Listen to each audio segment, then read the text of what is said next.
Hi friends, ಎಲ್ಲರಿಗೂ ನಮಸ್ಕಾರ. Welcome back to my channel. ಎಲ್ಲರೂ ಹೇಗಿದ್ದೀರಾ? ಇವತ್ತು ನಾನು ಹೋಮ್ ಮೇಡ್ ಪನ್ನೀರನ್ನ ಮಾಡ್ತಾಯಿದ್ದೀನಿ. ಹಾಗೆ ಸ್ವಲ್ಪ ಕಾಫಿಗೆ ಅಂತ ಹಾಲು ಕಾಯಿಸೋಕ್ಕೆ ಅಂತ ಈವ್ನಿಂಗ್ ನಾನು ಹಾಲಿಟ್ಟೆ ಗ್ಯಾಸ್ ಮೇಲೆ. ಅದು ಒಡೆದೋಯ್ತು. ಈ ರೀತಿ ನೋಡ್ತಾ ಇದೆ, ಅದನ್ನೇ ಚೆಕ್ ಮಾಡ್ತಾ ಇದೆ. ಇದನ್ನು ಬಳಸ್ಕೊಂಡು ನಾನು ಪನ್ನೀರನ್ನ ಮಾಡೋಣ ಅಂತ ಅಂದ್ಕೊಂಡಿದ್ದೀನಿ. ಹೋಮ್ ಮೇಡ್ ಪನ್ನೀರ್ ಕೊನೆಯಲ್ಲಿ ಯಾವ ರೀತಿ ಬರುತ್ತೆ, ಹಾಗೆ ಹೇಗಿರುತ್ತೆ ಅಂತಲೂ ಕೂಡ ನೋಡೋಣ. ಅದಕ್ಕೂ ಮುಂಚೆ ವೀಡಿಯೋನ ಎಲ್ಲೂ ಸ್ಕಿಪ್ ಮಾಡದೆ ಕೊನೆ ತನಕ ನೋಡಿ. ಹಾಗೆ ವೀಡಿಯೋನ ಶುರು ಮಾಡೋಕ್ಕೆ ಮುಂಚೆ ಇನ್ನು ನನ್ನ ಚಾನಲ್ನ ಯಾರೆಲ್ಲ ಸಬ್ಸ್ಕ್ರೈಬ್ ಮಾಡದೆ ವೀಡಿಯೋ ನೋಡ್ತಿದ್ದೀರೋ ಪ್ಲೀಸ್ ದಯವಿಟ್ಟು ಸಬ್ಸ್ಕ್ರೈಬ್ ಮಾಡ್ಕೊಂಡು ವೀಡಿಯೋ ನೋಡಿ.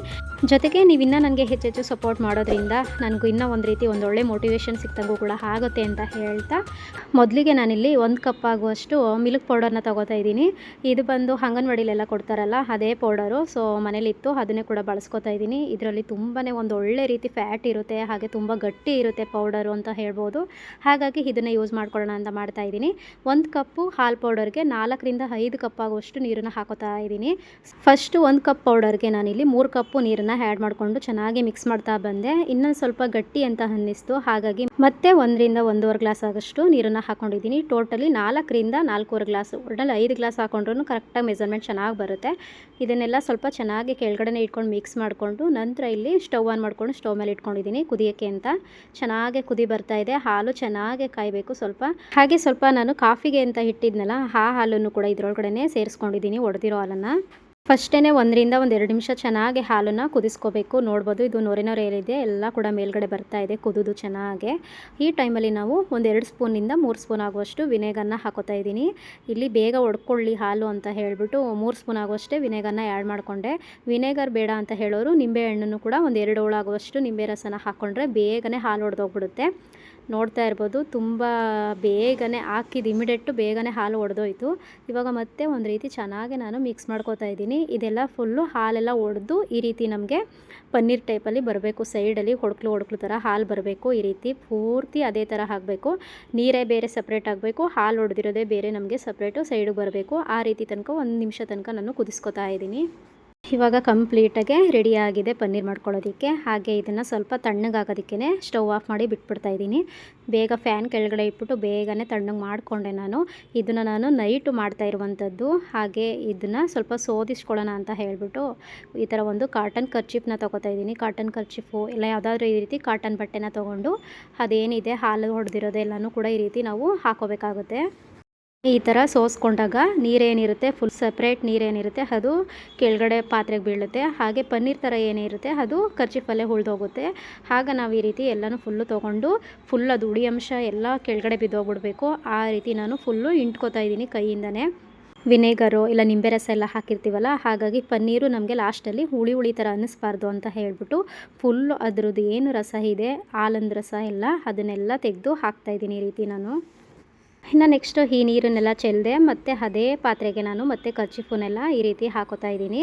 ಇದ್ರ ಮೇಲ್ಗಡೆ 1-2 ಲೋಟ ಆಗುವಷ್ಟು ನೀರನ್ನು ಮೇಲ್ಗಡೆಯಿಂದ ನಾನು ಹಾಕೋತಾ ಇದ್ದೀನಿ. ಅದು ಏನು ಪನ್ನೀರ್ ಇರುತ್ತೆ ಮತ್ತು ಅದರಲ್ಲಿ ಏನಾದರೂ ಸ್ವಲ್ಪ ಹುಳಿ ಅಂಶ ಇದ್ದರೆ ಹೋಗಲಿ ಅಂತ ಹೇಳಿಬಿಟ್ಟು ಚೆನ್ನಾಗಿ ಎಲ್ಲ ಕೈಯಿಂದನೇ ನಾನು ನಾದ್ಕೊಂಡು ಫುಲ್ಲೆಲ್ಲ ಬಿಡಿ ಥರ ಮಾಡಿ ನೀರನ್ನು ಹಾಕೋತಾ ಇದ್ದೀನಿ. ಹುಳಿ ಅಂಶ ಎಲ್ಲ ಕೆಳಗಡೆ ಪಾತ್ರೆಗೆ ಬೀಳ್ತಾ ಇದೆ. ಇನ್ನು ನೆಕ್ಸ್ಟು ಸೇಮ್ ಪ್ರೊಸೀಜರನ್ನೇ ನಾನು ಮುಂಚೆ ಯಾವ ರೀತಿ ಮಾಡಿದೆ ಅದೇ ರೀತಿ ನೀರನ್ನೆಲ್ಲ ಫುಲ್ ಕರ್ಚೀಫ್ ಎಲ್ಲ ಕ್ಲೀನಾಗಿ ಮಡಚಿ ಕೈಯಲ್ಲಿ ಇಟ್ಕೊಂಡು ನೀರೆಲ್ಲ ಕೆಳಗಡೆ ಬರಬೇಕು. 1 ಡ್ರಾಪ್ ಕೂಡ ಒಳಗಡೆ ಕರ್ಚೀಫ್ ಒಳಗಡೆ ನೀರಿರಬಾರ್ದು. ಆ ರೀತಿ ಫುಲ್ ನೀರನ್ನೆಲ್ಲ ತೆಗೆದಿದ್ದಾಯಿತು. ಇನ್ನು ನೆಕ್ಸ್ಟು ಇದೇ ರೀತಿ ಕರ್ಚೀಫ್ ಮೇಲೆ ಒಂದು ಸೌಟನ್ನು ತೊಗೊಂಡು ಚೆನ್ನಾಗಿ ಪ್ರೆಸ್ ಮಾಡ್ತಾ ಇದ್ದೀನಿ ನಾನು. ಏಕೆ ಅಂತ ಹೇಳಿದ್ರೆ ಪನ್ನೀರ್ ನಮಗೆ ಕೊನೆಯಲ್ಲಿ ಸಾಫ್ಟಾಗಿ ಬರಬೇಕು. ಹಾಗಾಗಿ ಮತ್ತೆ ನನಗೆ ಯಾಕೋ ಸಮಾಧಾನ ಅಂತ ಅನ್ನಿಸಲಿಲ್ಲ. ಮತ್ತೆ ಒಂದು ಪ್ಲೇಟನ್ನು ಹಾಕ್ಕೊಂಡು ಕೈಯಿಂದನೇ ಸ್ವಲ್ಪ ಚಪಾತಿ ಹಿಟ್ಟನ್ನೆಲ್ಲ ಕಲಿಸ್ತೀವಲ್ಲ ಅದೇ ರೀತಿಯೇ ಕೈಯಿಂದನೇ ಕಲಿಸ್ಕೊತಾ ಇದ್ದೀನಿ. ಫುಲ್ ಈ ರೀತಿ ಎಲ್ಲ ಪ್ರೆಸ್ ಮಾಡಿ ಈ ರೀತಿ ಚೆನ್ನಾಗಿ ಕಲಿಸ್ಕೊಂಡ್ರೆ ಪನ್ನೀರ್ ಕೂಡ ಚೆನ್ನಾಗಿ ಬರುತ್ತೆ ಅಂತ ಹೇಳಿಬಿಟ್ಟು ಮಾಡ್ತಾ ಇದ್ದೀನಿ. ಜೊತೆಗೆ ಸ್ವಲ್ಪ ಜಾಮೂನ್ ಹಿಟ್ಟನ್ನೆಲ್ಲ ಕಲಿಸ್ತೀವಲ್ಲ ಅದೇ ರೀತಿಯೇ ಸ್ವಲ್ಪ ಈ ರೀತಿ ಎಲ್ಲ ಉಂಡೆ ಮಾಡಿ ಪ್ರೆಸ್ ಮಾಡಿ ಎಲ್ಲನೂ ಕೂಡ ಚೆನ್ನಾಗಿ ನಾದ್ಕೊಂಡು ಮಿದ್ದಿಸಿ ಹಿಡ್ಕೋತಾ ಇದ್ದೀನಿ. ನೆಕ್ಸ್ಟ್ ಇದನ್ನು ಮತ್ತೆ ಅದೇ ಕರ್ಚೀಫ್ಗೆ ನಾನು ಹಾಕೋತಾ ಇದ್ದೀನಿ. ಇವಾಗ ಸ್ವಲ್ಪ ಚಪಾತಿ ಹಿಟ್ಟನ್ನು ಲಟ್ಟಿಸ್ತೀನಲ್ಲ ಅದೇ ರೀತಿಯೇ ನಾನಿಲ್ಲಿ ಹಾಕ್ಕೊಂಡು ಸ್ವಲ್ಪ ಕೈಯಿಂದನೇ ಎಲ್ಲ ಪ್ರೆಸ್ ಮಾಡಿ ಒಂದು ಶೇಪ್ ಕೊಡ್ತಾ ಇದ್ದೀನಿ. ನಾನಿಲ್ಲಿ ರೌಂಡ್ ಸರ್ಕಲಾಗಿ ಸ್ವಲ್ಪ ಶೇಪ್ ಕೊಟ್ಕೊಂಡು ಎಲ್ಲನೂ ಕೂಡ ಕೈಯಿಂದನೇ ಪ್ರೆಸ್ ಮಾಡ್ತಾ ಇದ್ದೀನಿ. ನಿಮ್ಗೆ ಯಾವ ಶೇಪ್ ಬೇಕೋ ಆ ಥರ ಬೇಕಿದ್ರೆ ಮಾಡ್ಕೋಬಹುದು.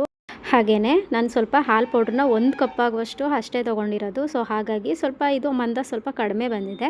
ಇನ್ನೊಂದು ಸ್ವಲ್ಪ ಹಾಲನ್ನು ಅಥವಾ ಹಾಲು ಪೌಡ್ರಿಂದ ಮಾಡೋರಾದರೆ ಸ್ವಲ್ಪ ಜಾಸ್ತಿ ಕ್ವಾಂಟಿಟಿಲಿ ತೊಗೊಂಡು ಮಾಡಿಕೊಂಡ್ರೆ ತುಂಬ ಕ್ಯೂಬ್ಸ್ಗಳಾಗೆ ಸ್ವಲ್ಪ ದಪ್ಪ ಪೀಸ್ಗಳಾಗೆ ಕೊನೆಯಲ್ಲಿ ನಮಗೆ ಸಿಗುತ್ತೆ. ನೆಕ್ಸ್ಟ್ ಇದನ್ನು ಮತ್ತೆ ಒಂದು ಸ್ಪೂನ್ ತೊಗೊಂಡು ಈ ರೀತಿ ಸುತ್ತ ಸರ್ಕಲ್ ರೀತಿಯಾಗಿ ತಿರುಗಿಸ್ಕೊಂಡು ಸ್ವಲ್ಪನೇ ನಾನು ಪ್ರೆಸ್ ಮಾಡಿ ಒಂದು ಶೇಪ್ ಕೊಡ್ಕೊಂಡು ಬರ್ತಾ ಇದ್ದೀನಿ. ಹಾಗೆಯೇ ನೋಡ್ತಿರ್ಬೋದು ಕೈಯಿಂದ ಎಲ್ಲ ಪ್ರೆಸ್ ಮಾಡಿದ್ನಲ್ಲ, ಹಾಗಾಗಿ ಪನ್ನೀರ್ ಕೂಡ ತುಂಬ ಸಾಫ್ಟಾಗಿ ಬರ್ತಾ ಇದೆ. ಹಾಗೆ ಪನ್ನೀರನ್ನ ನಾವು ಓವರ್ನೈಟ್ ಬಿಟ್ಟು ಮಾರನೆಗೆ ತೆಗೆಯೋದ್ರಿಂದ ತುಂಬ ಚೆನ್ನಾಗಿ ಬರುತ್ತೆ ಪರ್ಫೆಕ್ಟಾಗಿ. ಇಲ್ಲ ಅಂತ ಹೇಳಿದ್ರೆ ಒಂದು 3 ಅವರ್ಸಲ್ಲೆಲ್ಲ ನಾವು ಪನ್ನೀರನ್ನ ರೆಡಿ ಮಾಡ್ಕೋಬಹುದು. ಇಲ್ಲ ಬೆಳಿಗ್ಗೆ ಟೈಮ್ ನಾವು ಈ ರೀತಿ ಮಾಡಿ ಇಟ್ಬಿಟ್ರೆ ಸಂಜೆ ಟೈಮಲ್ಲಿ ಏನಾದರೂ ಈ ರೀತಿ ತಿಂಡಿಗಳಿಗೆ ಅಥವಾ ಏನಾದರೂ ಮಾಡ್ಕೋಬೇಕು ಅಂದಾಗ ನಾವು ಆರಾಮ್ಸೆ ಯೂಸ್ ಮಾಡ್ಕೋಬೋದು. ಮತ್ತು ಈ ಪನ್ನೀರೆಲ್ಲ ರೆಡಿಯಾಗಿದ್ದಾಯಿತು. ಅದೇ ಕರ್ಚಿಪ್ಗೆ ಇದೇ ರೀತಿ ಸುತ್ತಿ ಮೇಲ್ಗಡೆ ಒಂದು ಭಾರವಾಗಿರುವಂಥ ವಸ್ತುನ ಇಟ್ಟು ಓವರ್ ನೈಟ್ ನಾನು ಫುಲ್ ಬಿಟ್ಟಿದ್ದೆ. ಇನ್ನು ಇದು ಬಂದು ಮಾರ್ನಿಂಗ್ ತೆಗಿತಾ ಇರುವಂಥದ್ದು. ನೋಡ್ಬೋದು ಎಷ್ಟು ಸೂಪರಾಗಿ ಸಖತ್ತಾಗಿ ಬಂದಿದೆ ಪನ್ನೀರಂತೂ. ಹೊರಗಡೆ ಎಲ್ಲ ತುಂಬಾ ದುಡ್ಡು ಕೊಟ್ಟು ತೊಗೋತೀವಿ. ಪನ್ನೀರಂತೂ ಕಡಿಮೆ ದುಡ್ಡಿಗಂತೂ ಸಿಗೋದಿಲ್ಲ, ತುಂಬ ಕಾಸ್ಟ್ಲಿ ಇರುತ್ತೆ. ಹಾಗಾಗಿ ಮನೇಲೇ ಈ ರೀತಿ 1 ಲೀಟ್ರ್ ಹಾಲು ತಂದು ಮಾಡ್ಕೊಂಡ್ಬಿಟ್ರೆ ತುಂಬ ಈಸಿ ಆಗುತ್ತೆ, ಫ್ರೆಶ್ ಆಗಿರುತ್ತೆ. ನಮ್ಗೆ ಯಾವಾಗ ಬೇಕು ಆವಾಗ ಬೇಕಿದ್ರೆ ಮಾಡಿಕೊಂಡು ಅಡುಗೆಗಳಿಗೆ ಕೂಡ ಬಳಸ್ಕೋಬಹುದು. ನಾನು ಕೂಡ ಹೊರಗಡೆಯಿಂದನೇ ಪನ್ನೀರ್ನ ತರಿಸ್ಕೊತಾ ಇದ್ದೆ. ಇವಾಗ ಅನ್ನಿಸ್ತಿದೆ ಏನಕ್ಕೆ ಮನೇಲೆ ಮಾಡ್ಕೋಬಾರ್ದು, ಹೋಮ್ ಮೇಡ್ ಪನ್ನೀರ್ ಅಂತ ಅನ್ನಿಸ್ತಾ ಇದೆ. ಸೊ ತುಂಬ ಈಸಿ ಆ್ಯಂಡ್ ಹೆಲ್ತಿಯಾಗೂ ಕೂಡ ಮಾಡ್ಕೋಬೋದು. ತುಂಬ ಫ್ರೆಶ್ ಆಗಿರುತ್ತೆ, ಯಾವಾಗ ಬೇಕಿದ್ರೂ ಯೂಸ್ ಮಾಡ್ಕೋಬಹುದಲ್ವಾ. ಇನ್ನು ಈ ಪನ್ನೀರ್ನೆಲ್ಲ ಸ್ವಲ್ಪ ಕಟ್ ಮಾಡ್ಕೊತಾ ಇದ್ದೀನಿ ಕ್ಯೂಬ್ಸ್ಗಳಾಗಿ. ಕಟ್ ಮಾಡ್ದೇ ಕೂಡ ಫ್ರಿಡ್ಜಲ್ಲಿ ಸ್ಟೋರ್ ಮಾಡಿ ಇಟ್ಕೋಬೋದು. ನಾನು ಯೂಸ್ ಮಾಡ್ತೀನಲ್ಲ ಅಂತ ಹೇಳ್ಬಿಟ್ಟು ಪೀಸ್ಗಳಾಗಿ ಕಟ್ ಮಾಡ್ಕೊತಾ ಇದ್ದೀನಿ. ಎಷ್ಟು ಸಖತ್ತಾಗಿ ಬಂದಿದೆ ನೋಡಿ ನೀವೇ. ಪನ್ನೀರ್ ಅಂತೂ ತುಂಬಾ ಚೆನ್ನಾಗಿತ್ತು. ಹೊರಗಡೆ ಎಲ್ಲ ತೊಗೊಂಡು ತಿಂತೀವಲ್ಲ, ಸೇಮ್ ಅದೇ ಟೇಸ್ಟು ಅದೇ ರೀತಿ ಇತ್ತು. ಯಾವುದೇ ರೀತಿ ಸ್ವಲ್ಪನೂ ಆ ಕಡೆ ಈ ಕಡೆ ಹೆಚ್ಚು ಕಡಿಮೆ ಇಲ್ಲ ಅಂತ ಹೇಳ್ಬೋದು.